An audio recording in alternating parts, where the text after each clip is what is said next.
Saudara-saudara yang kasih dalam Tuhan, kalau kita perhatikan dan kita renungkan ya, banyak anak-anak Tuhan yang takut hidup di dalam ketakutan. Tetapi kalau benar-benar mau menghayati firman Tuhan, sebetulnya tidak ada masalah bagi kita lagi.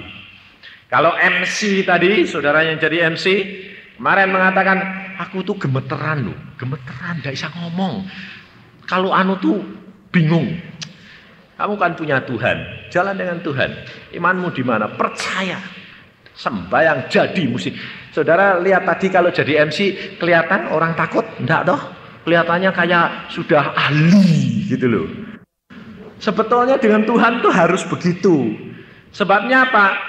Saudara kalau disuruh nyanyi aku anak raja, seneng toh?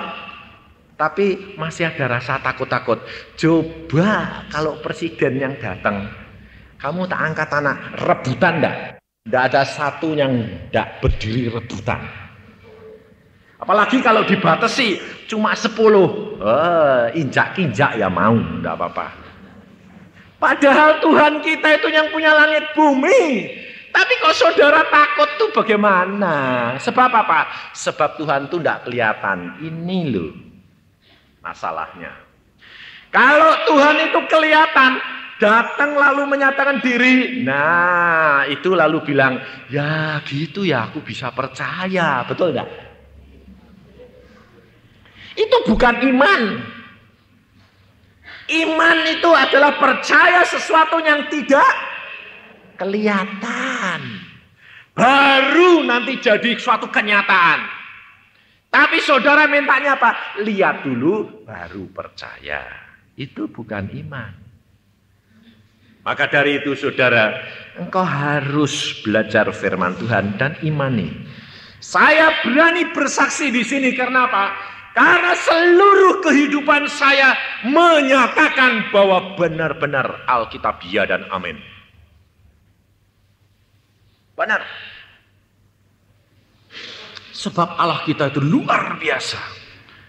Alkitab bakal dilarang, saudara tahu.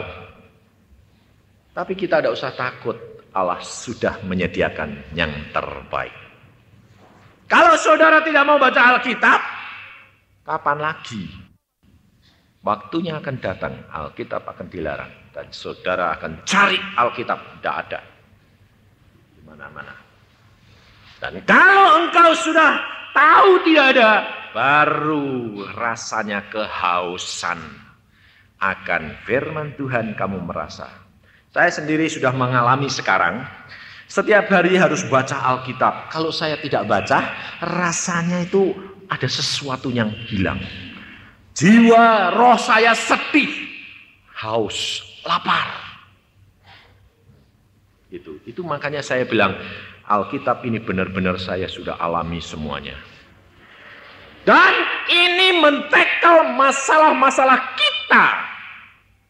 Maka kenapa orang Kristen itu rugi? Karena biasanya dia tidak mau mempraktekkan Alkitab. Banyak orang berkata, kenapa ya? Saya kok susah. Hidup saya susah, masalah banyak, masa sakit penyakit banyak, segala itu lalu datang, kita terikat oleh situasi itu tetap terus putar di tempat itu. Padahal Alkitab mengatakan, tidak, engkau sudah mengatasi segala perkara. Dan ini dari kecil saya sudah, mulai umur 12 saya sudah dengar suara Tuhan mengatakan, baca Alkitab, mulai baca, saya baca. Dan memang saya pinter mulai Alkitab. Sebab dari kecil saya tidak punya duit untuk les. Bahasa Indonesia barusan kelas 3, bayangin. Tidak bisa les, tidak punya duit untuk les. Lalu sekolah ke Semarang, turut dengan sendirinya tidak punya duit untuk les. Umur 35, 49, berapa? 14 kelas 3, bayangin. Tidak diketawai orang. Dan saya tinggi kayak cagak listrik. Tinggi kurus. Tidak punya duit untuk les, bayangin. Lalu saya dengar suara Tuhan. baca Alkitab kamu jadi pintar. Langsung saya masuk kelas 5. Bayangin, saya bilang Tuhan kau kuasa. Bahasa koi tidak bisa. Sekolah di sekolahan koi, bayangin. Langsung kelas 5. Bisa apa? Tapi Tuhan luar biasa. Kalau Tuhan mau, bisa. Dan saya naik dari kelas 5, kelas 6. Dari kelas 6 langsung loncat ke kelas 2 SMP. Sebab yang sekolah Tuhan bukan saya. Sampai jadi dokter yang sekolah Tuhan bukan saya. Lebab luar biasa. Kalau mau ada apa-apa dikasih tahu. Kamu waktumu habis, belajar halaman segini-segini. Itu yang keluar besok itu segini, sudah dibaca. Dosennya akan tanya halaman segini sama segini. Saya itu sekolah nakal luar biasa. Di sini ada dokter gigi atau dokter. Mana ada yang nakalnya kayak saya? Ujian akhir loh. Saya bikin gigi palsu. Masang giginya itu taring sama gerahamnya kebalik. Ada orang sinting. Dokter loh mau akhir. Sebabnya apa? Pada waktu saya cetak, saya tarik, lepas saya tempelkan. Itu tidak sadar kalau kebalik. Waktu sudah jadi, waduh kebalik, payah ini. Nah kalau masang gigi saja kebalik bakal lulus enggak? Siapa yang mau profesor dokter lihat ini jakal jadi dokter kayak gini, gobloknya kayak gini ini. Tapi saudara tahu, saya berdoa, Tuhan ini masangi salah. Saya itu sama Tuhan begitu, terus terang seperti ibu bapak saya. Ini masangi salah Tuhan. Ya pasti aku tidak lulus toh. Tuhan ngomong, tidak usah takut. Yang lulus ke itu siapa? Oh ya engkau ya. Profesor kan mbok perintah bisa, amin. Saya bilang, wes saya kerjain. Seleb bagus, poles, saya pasang. Pasiennya saya panggil. Pak, saya bilang, Bapak dari desa. Coba Pak, ngaca. Wah, dia enggak tahu kok kebalik. Nah kan gingsul. Dia ngaca, dia bilang apa? Waduh seneng saya. Kaget saya. Kenapa Pak? Gigi saya yang dulu tuh ya kebalik gini kok. Saya nggak tahu kalau dia itu memang sudah dulu giginya itu ada anomali, ada kelainan. Bayangin, saya sampai bener Pak, betul dok. Nah nanti Bapak mesti cerita apa adanya ya kalau diperiksa sama profesor. Iya, jangan khawatir, tak bela. Memang ini gigi saya. Nih bilang. Saya ujian, saya bawa 2 dokter. 1 profesor doktor, 1 dekannya, jadi kepalanya. Dia kan sudah ahli, demikian dia periksa mesem-mesem. Saya tahu, mesem-mesemnya itu dia tahu kalau kebalik. Ya mesem-mesem. Saya tahu, saya ya mesem. Gue dosen, aku murid. Tapi Allahku yang punya langit dan bumi, Bapakku, kamu tahu enggak? Saya dari hati gitu, kan? Bapakku sudah bilang kok yang lulus ke siapa? Nah, sudah beres. Saya itu orangnya enggak punya takut, gila-gilaan. Terus diperiksa. Pak, dia bilang, gigimu ini kebalik. Langsung profesor bilang, Pak, gigimu kebalik. Dia bilang, Prof, ini justru gigi saya. Gigimu kenapa? Dulu tuh saya punya kelainan gini. Loh, kamu ini diajari ngomong sama dokter ini ya, calon dokter? Udah, ngotot sampai bantah-bantahan. Lah profesor bilang, ini bener. Kalau tidak percaya tanya istri saya. Istrinya datang. Bu, giginya bapak dulu gingsul, memang dia sampai di kampung itu ketahuan bahwa namanya itu gingsul. Apa? Terus akhirnya teorinya dites saya. Dites, bacanya salah. Baca Inggris salah. Saya bilang, aduh salah ini, repot ini. Dia bilang, mau jadi dokter Inggrisnya enggak bisa ya. Saya bilang, memang saya bodoh. Kalau enggak bodoh, saya enggak sekolah, Prof. Inggrismu dulu dapat berapa? 4. Ketawa dia, hah? Iya. Saya orangnya belak-belakan, enggak peduli, enggak malu, enggak. Saya bilang gitu, oh pantas, iya. Lalu diskusi, dia bilang, kamu ngaku salah enggak? Enggak. Loh, itu Gigi masa salah, tahu enggak? Loh, tahu salah, tapi benar, saya bilang. Sebabnya gini, Prof, saya bilang. Saya ini kan calon dokter, ya. Kalau saya sudah suatu kali bertindak, saya harus berani mempertanggungjawabkan. Kalau saya sebagai seorang dokter tidak berani bertanggung jawab apa yang saya lakukan, saya akan ditanya, lulusan mana? Gajah Mada. Muridnya siapa? Profesor doktor. Yang malu siapa? Bapak apa saya? Dia bilang, saya yang malu. Lah ya, lah saya tahu ini salah, tapi bener wong-wongnya seneng, saya bilang. Dia yang mempertahankan kok, memang. Tapi kan di dalam buku pun ada terjadi kelainan, 1000 ndak 1. Tapi ini kan jadi, wong persis orang yang punya, saya bilang. Lalu dia bilang, mau nyalain ndak bisa, hatinya kegerak.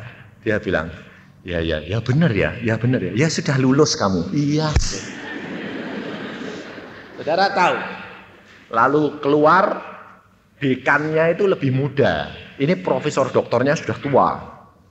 Dekannya keluar, saya tanya, Mas, mau lulus ke enggak Mas? Yang bilang lulus kan Prof, yang satu kan harus ngasih angka. Saya tanya, Prof, Mas, mau lulus ke enggak? Saya ditempang, enggak ngelulus ke kue. Lah aku kan izin, Prof, ini lulus, aku enggak lulus, piye? Saya bilang, kapoken kowe.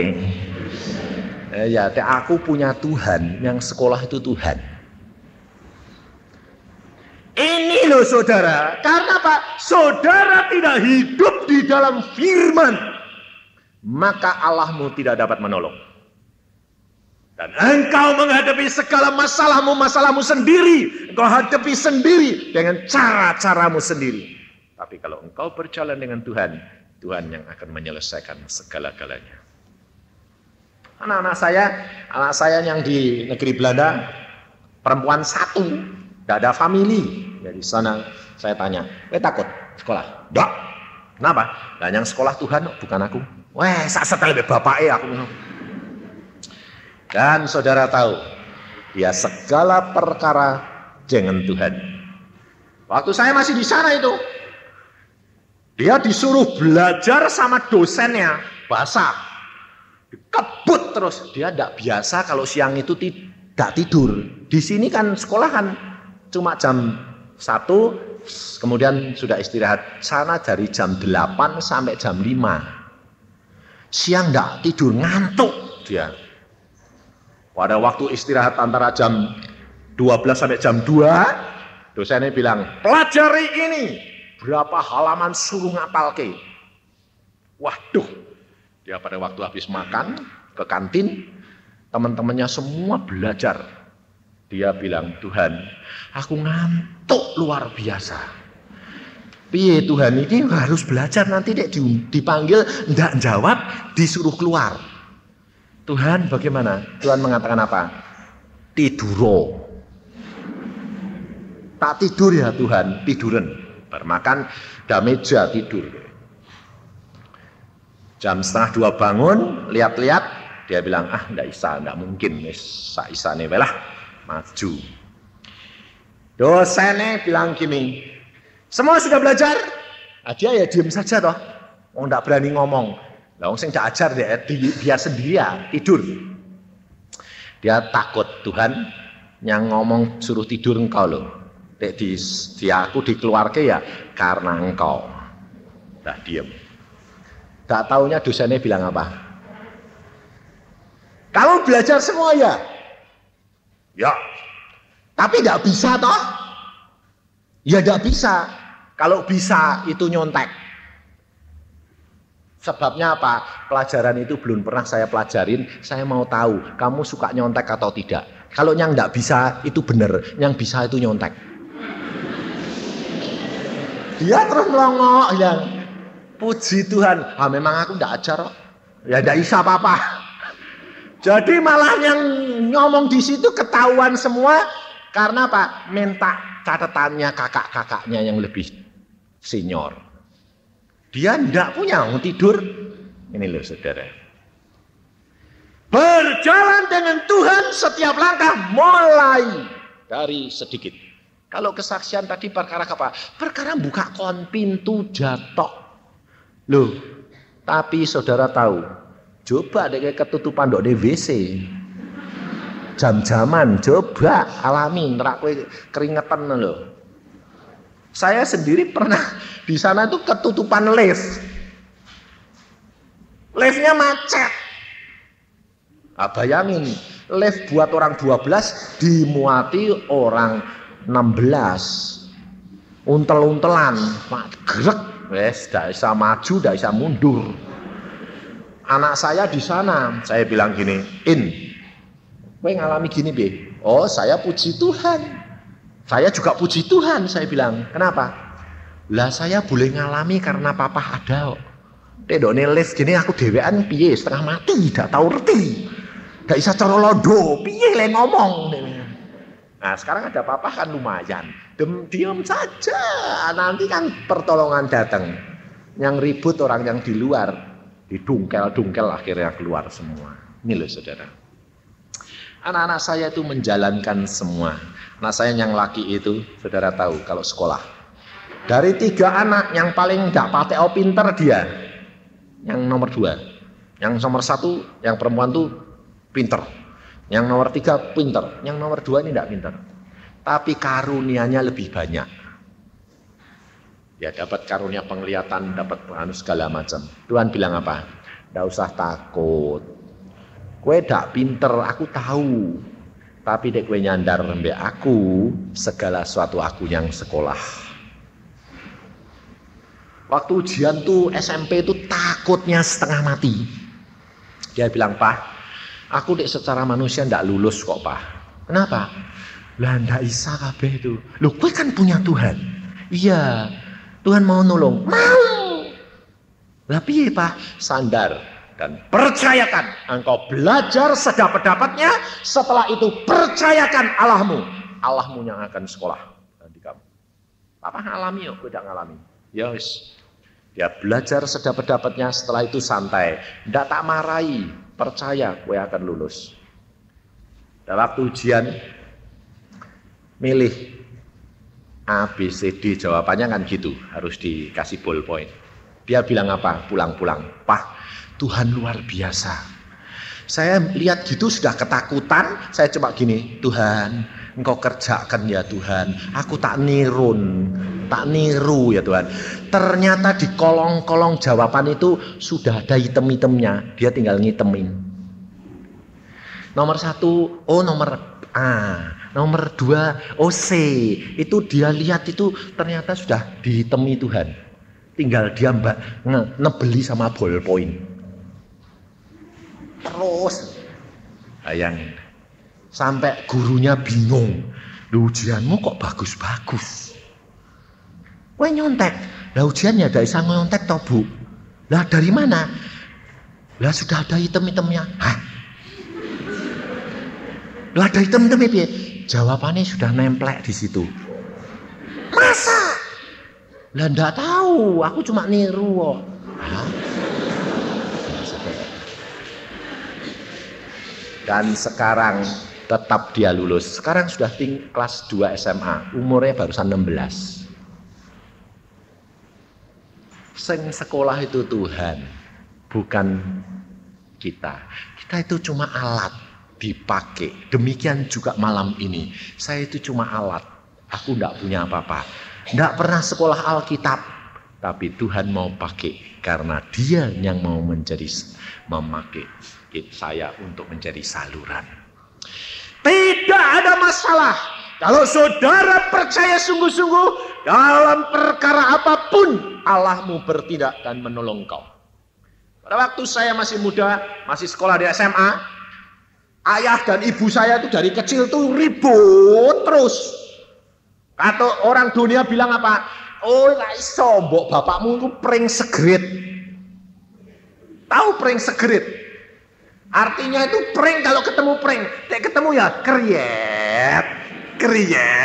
Asal kena angin sedikit nempel kriet. Lah jadi ribut terus, angsal ada sedikit persoalan kriet. Itu terus. Saya sampai 2 kali mau bunuh diri karena ayah ibu saya ribut terus. Sampai saya mau masuk sumur pada waktu kecil tuh. Saya mengatakan, papa kalau mama kalau saya pulang sekolah ribut saya nyemplung sumur. Ribut saya lari ke sumur. Papaku malah gak ribut, bingung saya. Saya dipegang.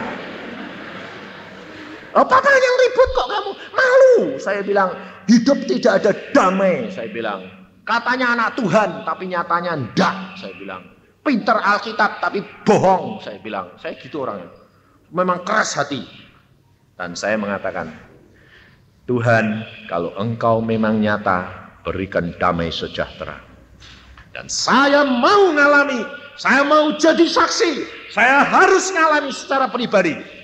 Dan saya ngalami. Sejak itu Tuhan mengatakan, baca Alkitab, nanti praktekkan, nanti engkau melihat damai sejahtera. Betul, saudara. Tuhan Yesus berkata kepada kita di dalam Yohanes, ini satu ayat saya kutip. Yohanes pasal yang ke-14 ayat 27. Damai sejahtera ku tinggalkan bagimu. Damai sejahtera ku berikan kepadamu.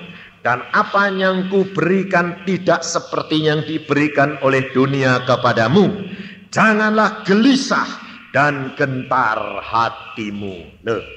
Damai sejahtera yang Allah berikan tidak sama seperti damai sejahtera yang diberikan oleh dunia ini. Itu lain, dan saya baca itu, saya aminkan, saya bilang, Tuhan, kalau tidak sama, mesti luar biasa.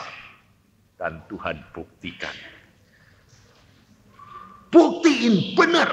Saudara tahu, saya menjadi senang. Tidak takut menghadapi ayah dan ibu saya ribut.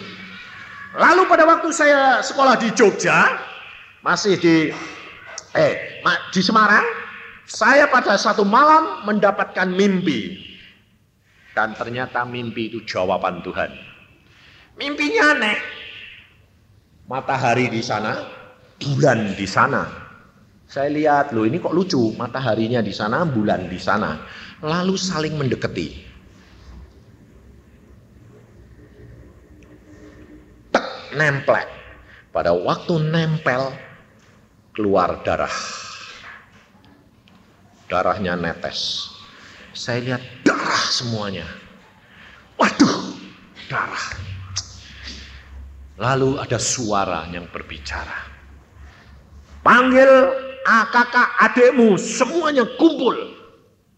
Cepat berdoa. Supaya matahari dan bulan kembali ke tempatnya semula. Kalau tidak akan hancur. Kaget saya, bangun saya.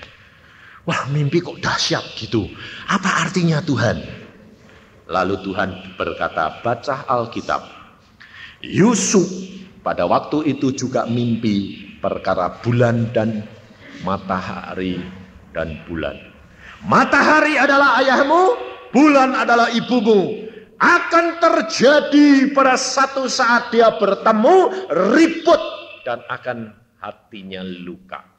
Dan kalau engkau tidak berdoa, dia akan bercerai. Kaget saya. Saya catat tanggalnya, saya berdoa, Tuhan kalau sudah sampai waktunya engkau beritahu ya Tuhan. Saya bilang, betul saya pulang. Saya pulang tuh tidak ada apa-apa. Liburan sekolah, semua kumpul, anak-anak senang. Papa sama mama saya itu makan biasa. Ya tidak ada apa-apa, wong bersama-sama makannya. Hanya faktor sepele saja. Apa? Sambal tumpah. Mama bilang, "Bu, hati-hati." Bapak, kok ngamuk? Ribut. Langsung papa bilang apa? Cerai. Bayang. Saya langsung ingat mimpi saya. Hah? Saya jadi di situ melongok, tidak bisa apa-apa. Oh, mimpiku jadi hari ini. Langsung saya keluar, papa mama sudah ribut, sudah diputuskan cerai. Saya keluar, saya bilang, ayo Cik, adik-adik. Nangis semuanya. Anak 9 nangis semuanya. Bisa bayangin anak 9 ributnya kayak apa? Teriak-teriak, "Papa, Mama, jangan cerai, anak-anak bagaimana?" Saya enggak nangis. Saya tenang saja sebab saya sudah tahu loh. Saya bilang, "Stop!" Saya teriak, "Stop, jangan nangis." Cengeng aku minum. Caci tak marahi, semua tak marahi. Nah, semua takut. Dia bilang, "Loh, pikir kakakku edan wong malah mau cerai kok malah stop." "Stop, jangan nangis." Aku minum. Nangis itu tidak penyelesaian. Saya sudah diberitahu oleh Allahku, Yesus Kristus, bahwa akan terjadi ini. Tetapi hanya dengan tekuk lutut kita, doakan papa mama, malam ini juga tidak akan jadi cerai. Meskipun hatinya luka. Saya bilang begitu.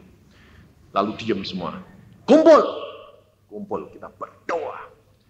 Sesuai dengan apa yang kau beritahukan di dalam mimpi hamba Tuhan, hari ini hamba minta dengar doa anak-anakmu yang kecil-kecil ini. Ayah ibuku jangan cerai. Kita berdoa dengan tangisan, dengan air mata. Dan pada waktu itu Tuhan mengatakan, kamu bertindak, nanti aku yang akan menyelesaikan. Saya ajak Caci dan adik-adik saya rombongan. Ternyata papa sama mama sudah nyediain koper. Kamu yang pergi atau saya? Jadi di dalam kamar itu noto pakaian lebih ribut. Ya, dua-dua, kowe atau aku yang pergi. Nah, terus saya masuk rombongan, bergotok. Mau apa anak-anak? Saya tidak mau papa, saya tidak mau mama, minggato loro-loro. Ya, saya itu kerasnya luar biasa. Anak-anakmu tidak ada yang satu yang memilih papa dan tidak ada satu yang memilih mama. Bapak ibu tidak bertanggung jawab. Katanya orang Kristen sudah mengerti Alkitab, tetapi tidak pernah praktek. Bikin malu Tuhan Yesus, saya bilang. Coba periksa anakmu ini, tanggung jawabnya siapa nanti kalau jadi gelandangan. Siapa yang akan bertanggung jawab? Orang tua sudah berani punya anak tapi tidak berani memeliharakan. Saya bilang, stop, saya diem. Terus saya bilang, tekuk lutut semuanya. Semua tekuk lutut. Mama, papa hancur hatinya. Dua-dua menangis luar biasa. Turut bertelut. Setelah turut bertelut, papa bilang apa? Sin, engkau sembahyang. Saya berdoa dengan air mata. Saya katakan, Tuhan, engkau bertindak sekarang juga. Saat itu papa mama rangkulan, nangis luar biasa. Malam itu ada damai sejahtera. Sejak itu saudara, terjadi perubahan. Dan dia melihat anak-anaknya hidup damai. Sampai hari matinya pun mereka damai, saling menyayangi, luar biasa. Sehingga pada waktu mama saya pulang, bapak saya mengatakan, Tuhan, bawa aku pulang juga. Sampai akhirnya hidup damai sejahtera, saudara tahu. Saudara mau ditipu setan. Karena apa? Karena kamu ribut dengan masalahmu, bingung suamimu, bingung anakmu, bingung dengan sakit penyakitmu, engkau lupa pesan Tuhan bahwa kedatangan Tuhan Yesus sudah dekat. Dia berkata, anak manusia akan datang seperti pencuri. Tetapi buat anak-anak Tuhan, bukan pencuri.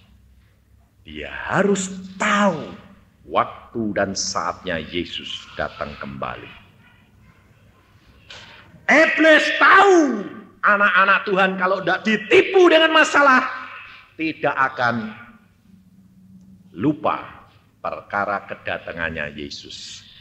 Tapi hari ini saya tadi siang Tuhan mengatakan, ingatkan anak-anakku, jangan mereka lupa akan kedatanganku yang sudah sangat dekat. Jangan kamu terperosok di dalam masalahmu sendiri, tetapi ingat kedatangan Yesus sudah dekat. Mari kita baca di dalam Matius pasal 24. Matius 24 mulai ayat 3. Hari ini semua sudah disiapkan untuk ingat, setelah itu minta kekuatan. Karena saudara tidak akan kuat kalau tidak ada satu roh yang menguatkan saudara.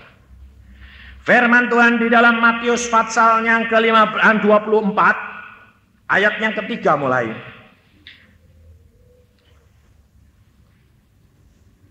Ketika Yesus duduk di atas bukit Zaitun, datanglah murid-muridnya kepadanya untuk bercakap-cakap sendirian dengan dia. Kata mereka, katakanlah kepada kami bila manakah itu akan terjadi, dan apakah tanda kedatanganmu dan tanda kesudahan dunia. Perhatikan. Jawab Yesus kepada mereka, waspadalah supaya jangan ada orang yang menyesatkan kamu. Sebab banyak orang akan datang dengan memakai namaku dan berkata, akulah Mesias. Dan mereka akan menyesatkan banyak orang. Kamu akan mendengar satu, deru perang atau kabar-kabar tentang perang. Namun berawas-awaslah, jangan kamu gelisah, sebab semuanya itu harus terjadi. Tetapi itu belum kesudahannya. Sebab bangsa akan bangkit melawan bangsa, kerajaan akan melawan kerajaan di berbagai tempat. Akan tetapi semuanya itu barulah permulaan penderitaan menjelang zaman baru. Pada waktu itu kamu akan diserahkan supaya disiksa, dan kamu akan dibunuh, dan akan dibenci semua bangsa oleh karena namaku, dan banyak orang akan murtad, dan mereka akan saling menyerahkan dan saling membenci. Banyak nabi palsu akan muncul dan menyesatkan banyak orang. Dan karena makin bertambahnya kedurhakaan, maka kasih kebanyakan orang akan menjadi dingin. Tetapi orang yang bertahan sampai pada kesudahannya akan selamat. Dan Injil kerajaan ini akan diberitakan di seluruh dunia menjadi kesaksian bagi semua bangsa. Sesudah itu barulah tiba kesudahannya. Saudara-saudara yang kasih dalam Tuhan, jikalau kita mengalami segala masalah ini, sebetulnya kalau saudara belajar firman Tuhan, saudara tidak akan khawatir, saudara tidak akan gelisah, saudara tidak akan takut menghadapi segala berita dunia dan keadaan rumah tanggamu. Sebab firman Tuhan berkata, kalau ada perang, otomatis bangsa itu akan menderita, rakyat akan menderita. Kalau ada peperangan, meskipun di Indonesia tidak terjadi peperangan, Indonesia juga mengalami akibat. Di mana ada perang, maka akibat dialami oleh seluruh dunia. Dan rumah tangga pun mengalami. Karena apa? Inflasi. Beberapa bulan yang lalu, rupiah bimbang, goncang, dolar naik. Dung. Kacau semua. Bom meledak. Nah, akibatnya kena enggak? Semua kena. Tapi kalau engkau menjadi anak Tuhan yang sudah mengetahui isi Alkitab dan Yesus sudah tetap berbicara kepadamu, tidak takut. Mengapa? Karena Allahmu adalah Allah yang berkuasa. Pada waktu peristiwa Tanjung Priok, saya di Jakarta. Pas barusan selesai khotbah. Jam 10 pulang, jam 12 kejadian. Telepon berdering. Wah, telepon semua berdering. Orang Kristen diberitahu semuanya. Sembayang. Dari jam 12 sampai jam 5 teleponan. Ada apa? Puji Tuhan. Loh, kenapa Pak Yusak puji Tuhan? Orang Kristen kalau tidak ada tantangan, tidak ada sing sembayang bengi-bengi. Betul enggak? Hah? Siapa yang mau dibangunkan kalau sedang enak-enak tidur sembayang? Ngantuk Tuhan.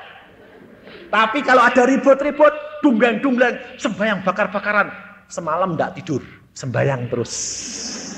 Saya bilang, puji Tuhan, kenapa? Aku genten sing turu. Sing sembayang wis akeh. Nah, aku turu. Sebab apa? Sebab firman Tuhan sudah mengatakan kita tidak usah gelisah, tidak usah khawatir. Itu baru permulaan. Jadi kalau ada peristiwa apapun jangan takut. Lalu saya ke Jakarta itu dititipi istri saya. Suruh cari apa? Suruh cari mangkokan mixer. Lah padahal besok paginya saya pulang. Di Bandung enggak ada, karena apa? Pada waktu dia nggerutu, mixernya dijatuhin sama pembantunya, pecah. Tapi beli enggak ada. Harganya 150.000, mau beli baru sayang, tapi kalau beli mangkoknya enggak ada. Sebab apa? Sebab ini yang dijual door to door. Jadi enggak dijual di toko. Tapi saya berdoa, Tuhan, ini kalau engkau perbolehkan pecah, mau diganti baru atau mangkok eja? Kamu cari mangkoknya itu ada. Oh ada. Istri saya bilang, gue mau Jakarta beli toh. Ya tak beli no. Tak ukur, nomornya apa bawa. Malamnya ribut. Lah toko glodok tutup toh. Wah payah ini Tuhan. Engkau mengatakan ada. Saya ini ribut malamnya. Glodok tutup. Tidak ada orang berani keluar. Tapi saya berdoa, Tuhan saya pergi tidak? Pergi saya pergi glodok. Semua tutupnya itu separuh-separuh. Sebabnya apa? Siap-siap. Jadi waspada semua. Nah, saya ya santai saja. Lihat-lihat, geleng-geleng sepi. Tanya toko, Pak jual ini enggak? Oh ini enggak ada. Pak jual ini enggak? Enggak ada. Loh kok enggak ada semua? Ada, saya bilang. Enggak ada. Terus saya sedang lewat, ada gerakan. Itu loh orang yang jaga toko itu tahu. Saya tanya, Dek, kalau cari barang gini di mana? Oh coba Pak, di toko 3. Saya pikir tokonya nama toko 3. Jadi saya cari, tidak ada. Saya tanya, loh toko 3 di mana? Loh toko 3 di sana. Jalan Pak. Oh jalan, waduh. Nah, cari toko buk-bukan ya tidak ketemu. Lalu sampai di sana, jalan toko 3. Wah lah nomor berapa? Jadi saya jalan saja, tolong ya Tuhan nomor berapa yang ada. Jalan. Nomor 11. Tuhan bilang, ini loh ada, masuk saya. Benar. Saya tanya, punya ini kok? Tidak ada. Loh kok tidak ada? Ada. Tidak ada ini, wong ini door to door. Ini itu dia memang khusus nasional punya. Ini door to door, tidak dijual anunya. Apanya itu onderdilnya. Ada kok. Engkau emang delik. Loh engkau ini yang beli atau yang jodol? Wong aku sing jual, sing tahu toko barangku kok engkau bilang ada. Loh, gini loh kok. tolong cari ke. Ada kok. Sedang dia geleng-geleng gini, engkau itu muda. Nah, penjaga barang ini dari loteng baru turun. Karena engkau ini geleng-geleng agak nyentak saya, bilang gini, yang jual tuh engkau apa saya? Loh ya engkau, tapi saya bilang ada kok. Jadi yang pelayan ini kan tertarik. Ada apa? Dia bilang gitu. Ini loh, dia cari barang ini, ada enggak? Ada. Kok kamu bilang ada, kamu lihat. Loh tadi saya ke sana itu bongkar barang, bikin beres barang. Saya justru lihat barang ini. Loh barang ini kok enggak laku-laku dari setumpuk ini barang apa gitu. Jadi, loh itu sudah tahunan enggak laku. Sampai saya itu tadi keluarkan, bulukan. Saya bilang, barang apa kok enggak pernah payu ya? Justru ini barang ini, benar. Coba ambil setumpuk. Loh ini loh, cocok enggak? Oh iya ada. Lah iya kok, sing untung kue toh dek payu, aku bilang itu. Iyalah enggak ngerti kok. Ini loh saudara, engkau itu perkara yang kecil, itu jadi berkat. Kalau engkau mau dengar-dengaran dan berjalan dengan Tuhan. Belajar dari perkara yang kecil. Padahal harganya berapa? Cuma gojeng. 5.000. Padahal kalau tidak ada harus beli 150.000. Untung apa rugi kalau ikut Tuhan? Hah? Tapi kowe buntung toh? Karena kalau kamu tidak jalan dengan Tuhan, rugi. Ini loh saudara. Jangan takut segala perkara. Asal engkau berkenan di hati Tuhan, apapun yang kamu minta, engkau diberi. Istri saya pada satu saat, dia bilang apa? Suaraku hilang. Bangun pagi. Terus saya bilang, kenapa kowe? Tak bisa ngomong. Wah, saya kagetnya setengah mati. Lah tek bisu piye?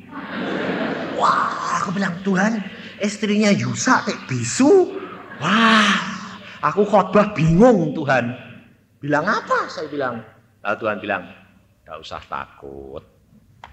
Saya periksakan ke HTT, enggak ditemuin apa-apa. Jenderal check up ke rumah sakit, tidak ditemuin apa-apa. Tapi tiap hari tambah lama, tambah hilang. Akhirnya tidak bersuara sama sekali.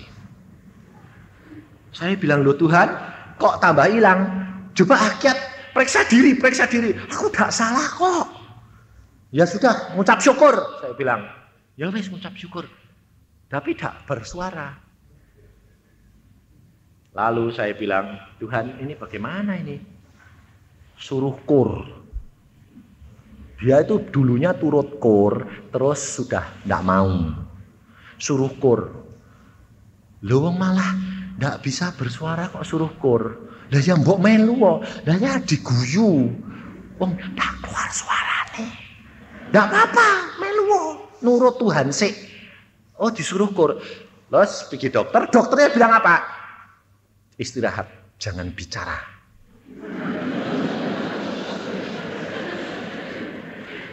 Lah aku yang bingung loh. Dokter bilang jangan bicara. Tuhan bicara suruh turut kur. Sing bener sing di. Aku bilang, wis lah nurut Tuhan, mati ya wis aku minum. Kowe nek nurut Tuhan, bener, aku mati rela. Lah aku dek kanker. Ya ben to mati to. Wis ben nurut to. Tuhan bilang kon kur, ya wis. Tak terke ke gereja. Kur. Wah seneng.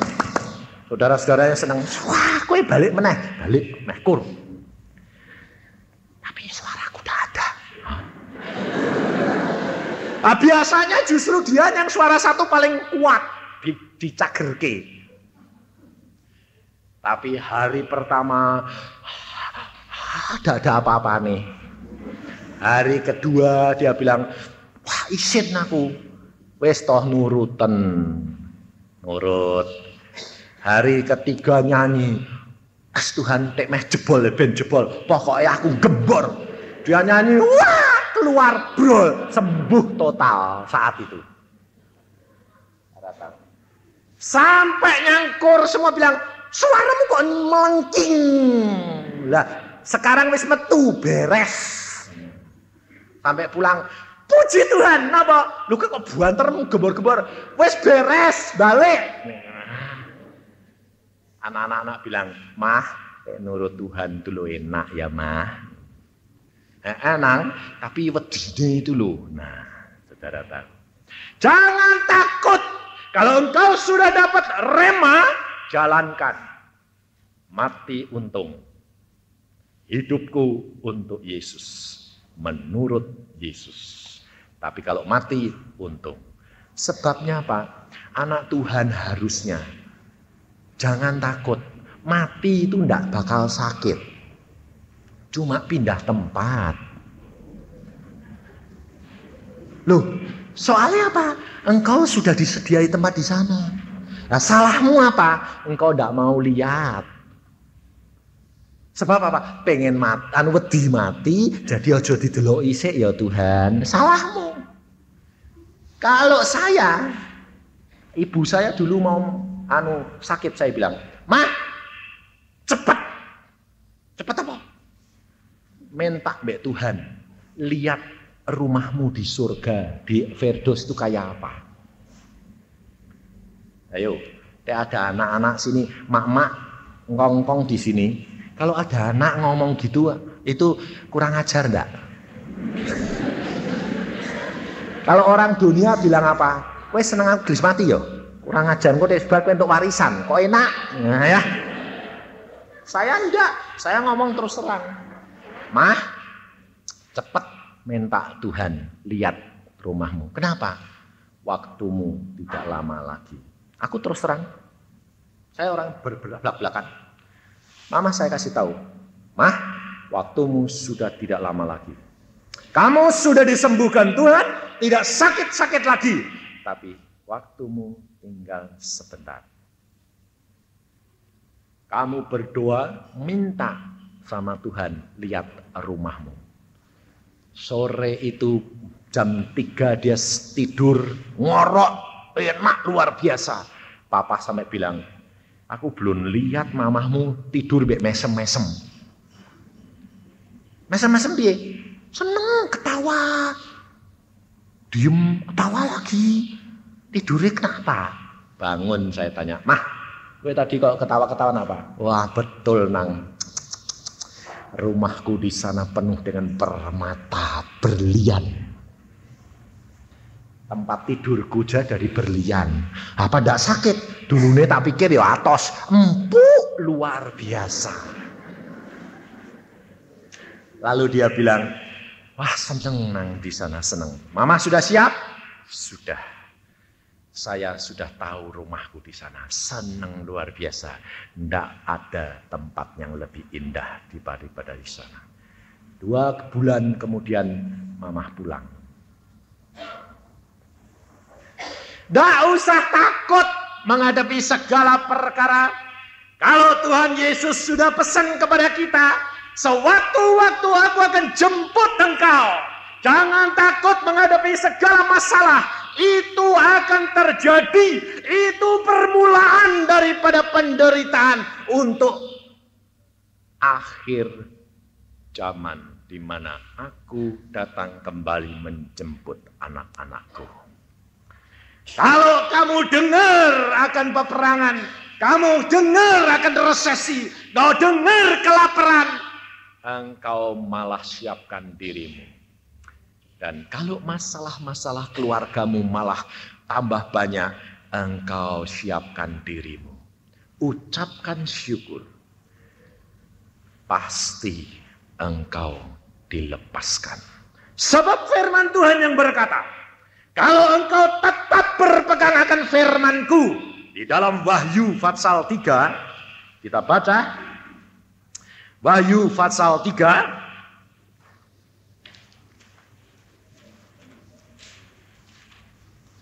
ayat yang ke-10. Ini sudah jelas. Wahyu itu kitab yang terakhir ya. Pasal 3 ayat 10. Karena engkau menuruti firman-Ku untuk tekun menantikan Aku, maka Aku pun akan melindungi engkau dari hari pencobaan yang akan datang atas seluruh dunia untuk mencobai mereka yang diam di bumi. Loh, saudara, ini jaminan. Kalau engkau menuruti firman-Ku, maka Aku akan lindungi engkau dari segala pencobaan yang akan mencoba seluruh isi dunia ini. Engkau tidak usah takut. Ada apapun tidak akan melanggar Aku kalau belum waktunya Aku harus mati untuk Yesus. Memang tiap-tiap anak Tuhan, firman Tuhan sudah berkata tadi, akan datang masanya engkau dianiaya, engkau dibunuh, engkau diserahkan oleh saudara-saudaramu, dan kasih akan sesama manusia menjadi luntur, tawar. Coba saudara perhatikan, kasih manusia kalau diperhatikan dari zaman perang sampai sekarang, tidak ada yang lebih parah zaman sekarang. Kasih suami istri sudah mulai luntur. Kasih ayah dan ibu sudah mulai luntur. Kasih antara ayah dan anak luntur. Anak dengan anak luntur. Anak dengan orang tua luntur. Sekarang ini kasih sudah merosot. Tetapi yang ada adalah percidraan. Tetapi saya bersaksi, kalau engkau melekat kepada firman Tuhan, kasihmu tambah erat di dalam Dia. Keluarga kita tambah erat, saudara-saudara kita tambah erat. Tidak ada keributan. Papa sampai sekarang masih hidup. Papa bilang begini, aku puas. Anak-anakku semua dilindungi, dijangkau Tuhan. Saling tolong menolong. Erat hubungannya. Tiap tahun kumpul, akhir tahun. Semua berdoa mengucap syukur kepada Tuhan. Yang satu jatuh, yang satu menolong. Yang satu jatuh, yang satu menolong. Saudara tahu. Tapi anehnya, mereka menyaksikan sendiri. Dan ini kata-kata saudara-saudara saya sendiri. Dia mengatakan apa? Papa saya sendiri pun mengatakan apa? Yang paling bahagia adalah kamu, Sin. Dia bilang saya. Kenapa? Kamu satu-satunya yang tidak perlu apa-apa. Tidak perlu apa-apa, piye? Sebab kamu gantung sama Tuhan, semua dicukupi. Kakakmu jatuh, ditolong oleh adikmu.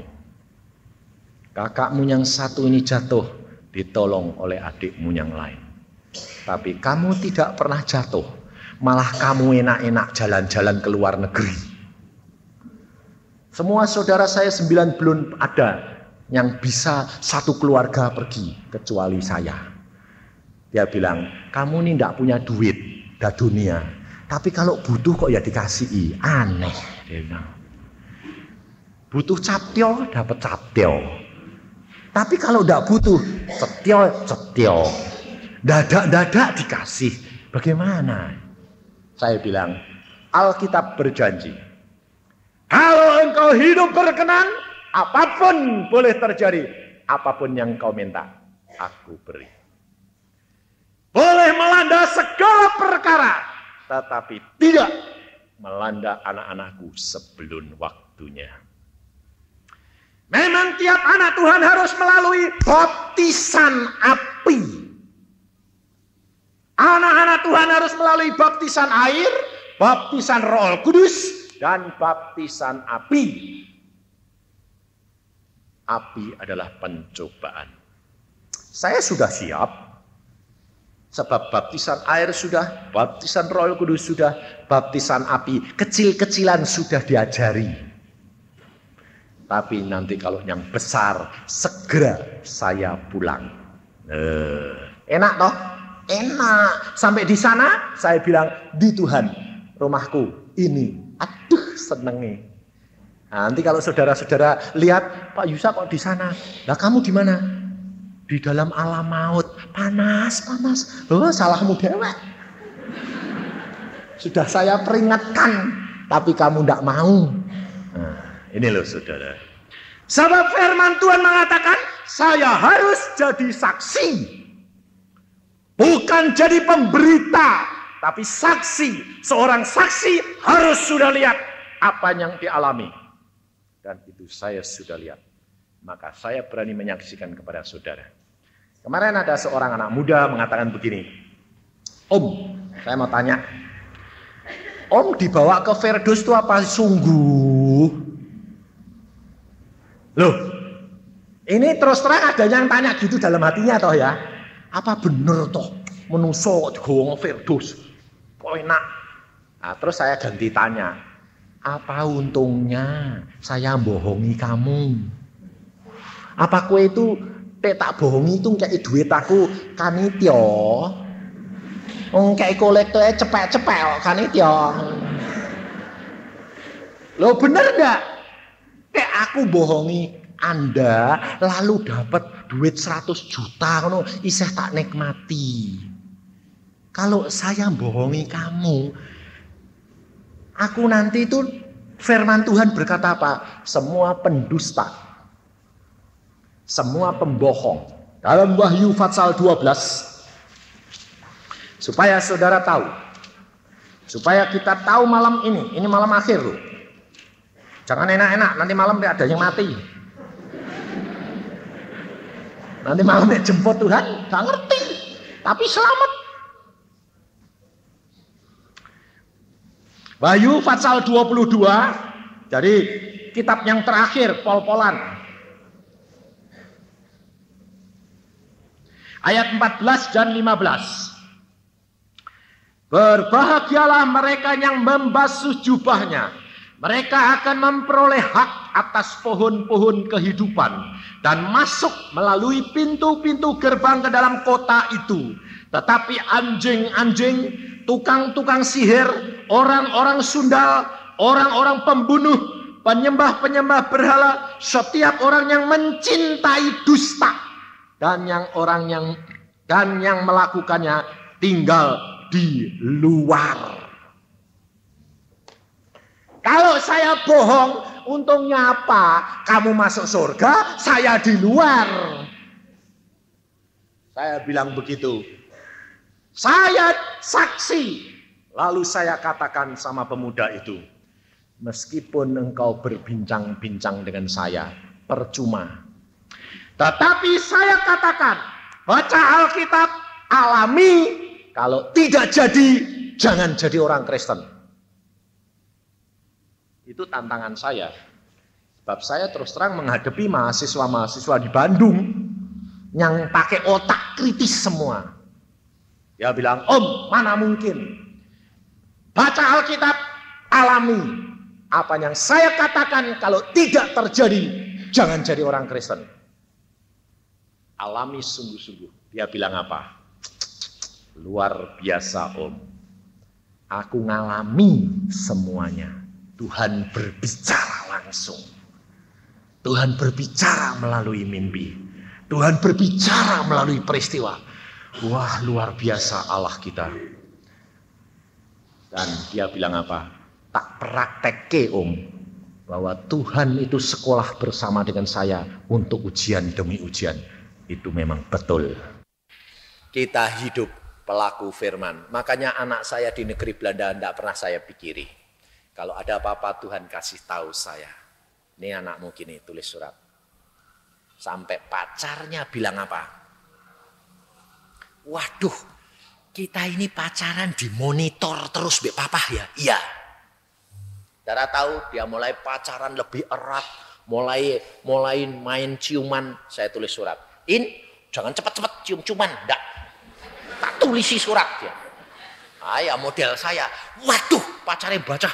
Wah, ketahuan semua. Kowe jangan main-main. Apa perkembanganmu? Saya diberitahu Tuhan. Saya dilihatkan, oh anakmu sudah perkembangannya sampai di sini. Oh sampai sini, tak tulisi surat terus. Sampai pacarnya bilang, kita mesti hati-hati loh ya. Tidak kudus dibongkar rahasianya mbak bapakmu semua. Saudara tahu, kita tidak perlu mencurigai dia. Tetapi serahkan dalam tangan Tuhan. Allah yang akan memberitahukan, menggenapkan firman-Nya. Dia akan memberitahukan kepadamu hal-hal yang akan terjadi. Kita tidak perlu mencurigai, tetapi serahkan dalam tangan Tuhan.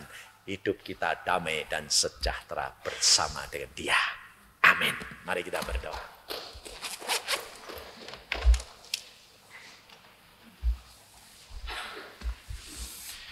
Tuhan, firman-Mu sudah hamba sampaikan. Anak-anak-Mu di tempat ini sudah mendengar. Dan anak-anak-Mu mau Tuhan mengakui dan menyadari dan bertobat. Sehingga kami tidak mencuri kemuliaan Tuhan. Kami tidak mencuri akan berkat-berkat Tuhan. Kami tidak mau menjadi seperti Gehazi, penuh kekayaan tetapi penuh penyakit. Kami mau Tuhan mendapatkan banyak berkat menurut Engkau, tapi juga kesehatan yang sempurna. Karena Engkau sudah berjanji untuk memberikan kepada kami berkat-berkat yang berkelimpahan. Dan kami sedia untuk menurut kepadamu Bapa. Mu Bapa, mu Bapa, mu Bapa, mu Bapa, mu Bapa, mu Bapa.